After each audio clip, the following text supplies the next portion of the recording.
In this video, I'll be showing you how to fix keyboard pressing wrong character on laptop. It's a very simple method, so if you find this video helpful, be sure to drop a like and subscribe.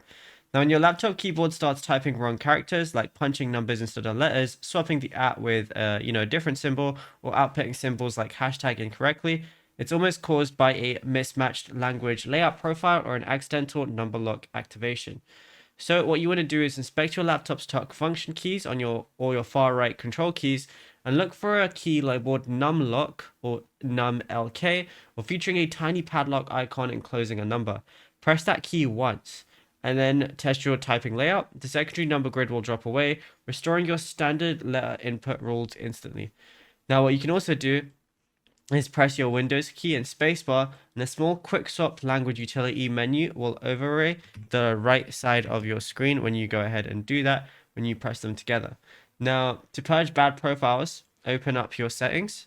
So we're just going to go ahead and type in settings right now, then select time and language, and then within that, go ahead to language and region. Now, all you want to do is if you have a certain region, all you want to do is go ahead and press the three little dots and remove it if you have a secondary one. And yeah, it's as simple as that. Now, if you found this video helpful, be sure to drop a like and subscribe.